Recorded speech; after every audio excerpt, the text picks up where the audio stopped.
Hello and welcome to the Eating Disorder Therapist podcast. This is a podcast to help you find peace with food and overcome disordered eating. And I'm Harriet Frew, aka the Eating Disorder Therapist. And I'm so excited to share with you all kinds of stories, tips, information and guest interviews to help you on your journey in finding peace with food. So today is another bite-sized episode and from a lovely listener asking all about overeating in the evening following weight restoration from anorexia nervosa. Now, the listener described that in the early days of recovery, the evening eating was, these are my words and not hers, but to get the gist of it, the evening eating was sort of almost celebrated or encouraged as a necessary part of the process. But the listener now feels stuck in this pattern and not able to break out of, almost feeling like a compulsive need to eat during the evening. And I guess I'm talking about additional eating here, on top of like the regular eating plan that would be happening anyway. Now, I think that this is such a common phenomenon that happens not just in recovery from anorexia, but from other eating disorders and also extreme dieting behaviours or restrictive eating over time. So I'm going to share some thoughts on this, why I think it might be a problem and how you can start to change this. So I think for many of us, managing eating throughout the day can feel a bit easier. We're often busier, we're distracted, we might be at work or studying or busy being a mum or doing whatever, but often we have kind of structure, purpose, routine during the day. And you may feel less prone to out of control eating, mindless snacking, all of these kind of things. But evenings can be a whole different story. I think by the evening, we're often quite exhausted. You might be feeling at the end of your tether after a really busy day.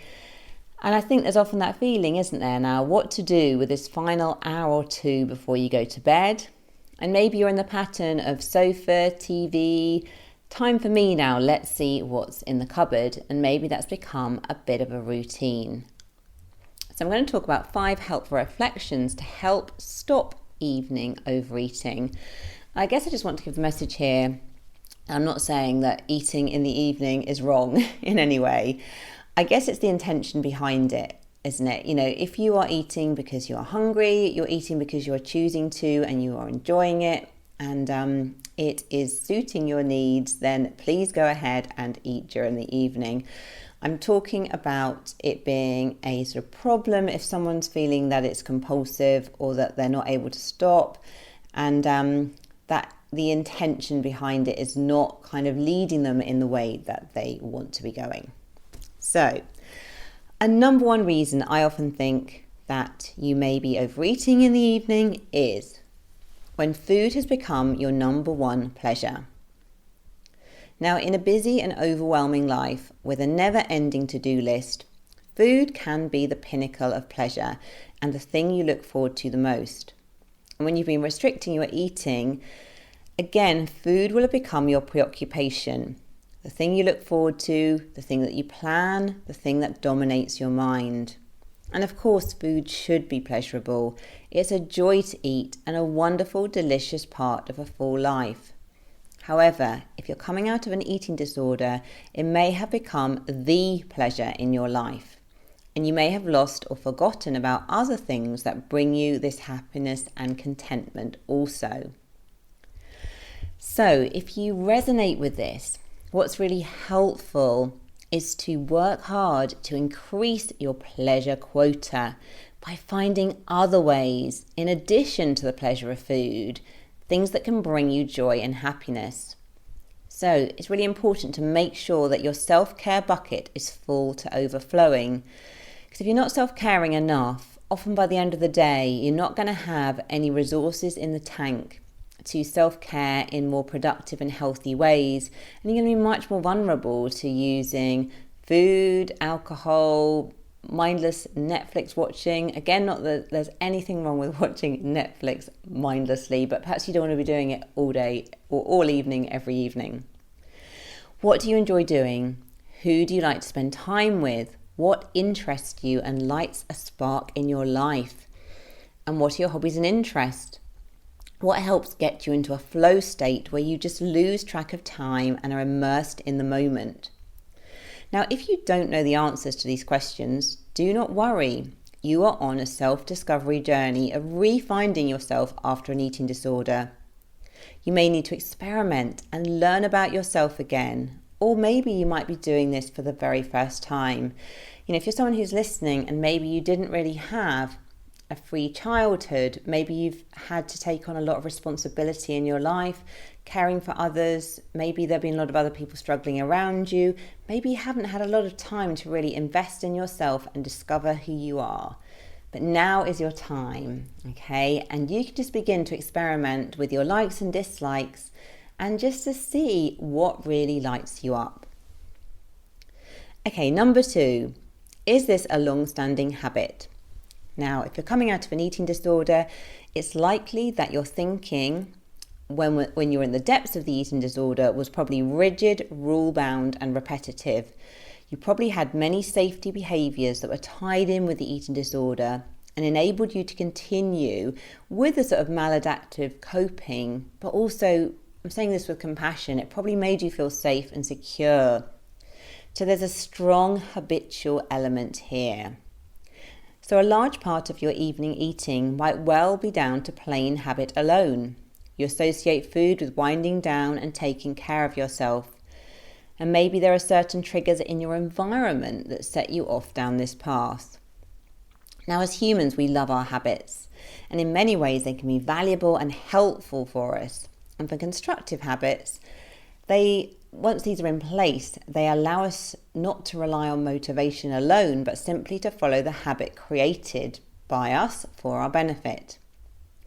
But if you recognise that evening eating for you is a habit that you don't want to be following, dare to do something different.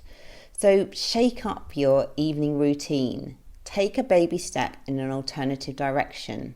Experiment. See how it feels. Repeat again. And again, you can just try things out. You don't have to do something and then stick to it. And I think just doing something differently and breaking habits is so valuable in eating disorder recovery because it's so normal that you will have been stuck in these kind of rigid routines that feel very, very safe, but also massively restrictive. So dare to do something different. Practice doing, something that's out of your comfort zone and see how it feels. You can always go back to the old coping if that feels better, but just shake it up a bit. You have a choice. Okay, number 3, being too restrictive with daytime eating. So are you being too good, in inverted commas, because there are no good or bad foods, in the day and then feeling understandably deprived by the evening? Now, if you're counting calories or restricting foods, your meals as well may be boring and not satisfying enough. And a common pattern is avoiding carbohydrates or simply not eating enough carbs, not eating enough overall, which can then result in intense rebound eating at the end of the day when the eating catches up with you and the hunger catches up with you. So it's not surprising then that you'll lean towards those sort of tastier alternatives. So instead, permit the donut or the biscuits to be eaten earlier on in the day. Don't save your calories. This is like a hangover from the eating disorder mindset and will leave you vulnerable to eating more later on. And don't confine certain foods to the evening, as this will exacerbate their seductive and forbidden qualities. You don't want to be having food on this pinnacle of pleasure at the end of the day. You want food to just become much more normal, much more sort of less provoking and intense emotional reaction. Of course, it's great to really enjoy food and for it to be like delicious and special and yummy, but sometimes it's not going to be. And it's really helpful just to take it off that pedestal. Now, if you feel anxious about including more carbs or more food in the day, actually just really try to plan it in as part of a sort of meal plan, not a rigid counting calories meal plan. I'm talking about just having structure around your eating, regular eating, ideally aiming for something like 3 meals and 3 snacks. And when you plan in, perhaps if you're going to eat your more evening type foods, sit down, enjoy them, eat them mindfully, and enjoy every tasty morsel without guilt. Something else just to think about as well with all of this is just to think as well about TV watching and eating in the evening. Because I think as well, when we are watching the TV, the research often shows that our eating becomes quite mindless and we don't properly then tune into our hunger and fullness cues. So I think, again, this is where the great thing about planning stuff in, making sure that you've sort of thought about when you're going to include some of these foods that you might have eaten in the evening, and to just really welcome them in with full permission. So number 4, are you on a blood sugar roller coaster? Now, if you are not eating a lot earlier on in the day, your blood sugar is probably getting quite low. Then when you do get to the evening and maybe you are turning to these different foods that you are, drawn towards, you are probably then getting almost like a maximum physiological and emotional reward from eating those foods, because if you're kind of going into that eating episode with quite low blood sugar, so you're almost getting like that big blood sugar hit, big increase of endorphins, more of what I'd call like what people would describe as feeling a bit more kind of addicted to food. But that is just something, that feeling of being addicted to food often comes from when we're very, very hungry. We've got a bit over hungry, we've let our blood sugar get really low. The other thing as well is if you are not sort of eating proper meals, maybe you're munching quite a lot on sugary snacks throughout the day. Not that there's anything wrong with eating sugary snacks, but I'm just talking about viewing this from a more self-care perspective and being mindful on the impact of your physical and sort of mental well-being. If you're munching on sugary snacks throughout the day, your blood sugar will be on a bit of a roller coaster, and you will probably be physiologically craving and mentally craving more sugar. So you might even find then by the evening, if you've had a bit of a sort of like overload of sugary snack day, that you're wanting even more by the evening. Now, of course, don't ban sugary foods, but also be wise about keeping blood sugar stable and not getting over hungry. And remember that nothing better stimulates a huge binge or blowout than sugar consumption on an empty stomach, because as we've just mentioned sort of a bit previously, you will get that massive sort of physiological kind of hit if you're going into eating those kind of foods on an empty stomach. So it's just the very unsexy, boring work of eating disorder recovery, of like eating all the food groups, eating regularly, eating a balance of protein, slow release carbs, good fats, vegetables, as well as including all the foods, because all foods fit. But kind of doing that in a way that helps your body to be really regulated and stable, so you've got that really good platform for recovery, which will help you then deal with all the emotional stuff that goes on in life. You've almost got that kind of solid bedrock in place. Okay, and number 5, emotional coping. So when you're in the depths of an eating disorder, you've probably been frozen in your emotions, perhaps very numb, dissociated, and detached from how you feel. And as you begin to heal, these emotions are going to sort of come out of the woodwork and rise more to the surface. Now, actually, this is actually very, very healthy and positive, but also it can be really hard to deal with, because if you've been numb and cut off from your emotions for a long time, when you suddenly start to feel your emotions and feelings again, it can feel really overwhelming, it can feel messy, it can feel out of control, and you can just think, oh my goodness, where has all of this come from? Now, I think as well, emotionally, often by the end of the day, we're often feeling more tired, overwhelmed, perhaps anxious, maybe a whole range of emotions. And I think our emotional resilience tends to be lower because we have used it up through the day.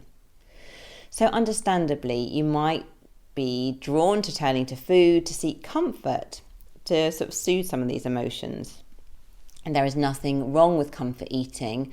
But again, you want to have different ways of coping with your emotions in your toolbox rather than feeling that you are relying solely on food as your main comforter.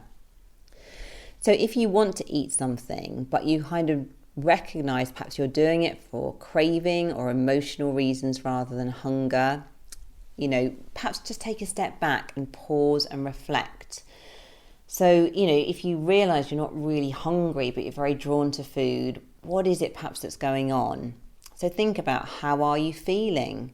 Can you name the feeling? If it's really hard to name the feeling, is there an image that comes to mind? Or can you feel any sensations in your body which might be giving you a clue to how you're feeling? And then also think about, what purpose is the food serving if you do turn to food in this moment? And is it really food that you need right now? Because I think often we can reach for food as the thing to soothe us, when sometimes, we might need something else. We might need a hug. We might need a bit of fresh air. We might need a bit of alone time. Yeah, we might need to do something else that's self-caring. So I hope that's given you some thoughts about your overeating in the evening. But of course, if there is something you feel I have missed or that you want to elaborate on, do send me a DM on Instagram. I'll be very, very keen to hear. And I think really important to say, be patient and kind with yourself as you deal with your evening eating. Breaking habits takes time, and a self-compassionate approach is absolutely needed. And if food is filling a void for you, then removing it might feel extremely uncomfortable at first. So remember to show yourself understanding and kindness for how it is meeting your needs. And experiment with baby steps, and do reach out for additional support if you're feeling stuck. So I hope you enjoyed this episode. If you're not following me already, do seek me out on Instagram at the Eating Disorder Therapist _. And for further support with your relationship with food, do go to the eatingdisordertherapist.co.uk. If you enjoy this podcast, I would be so grateful if you'd follow, rate and review, as it helps it reach so many more listeners. And thank you to everybody who has, in recent weeks and in less recent weeks, sent me such lovely feedback on the podcast in my DMs and by email. I do really, really appreciate it. Thank you so much. It's quite incredible to think of so many of you listening all over the world. So thank you so much for listening, and I look forward to sharing another podcast episode with you very soon.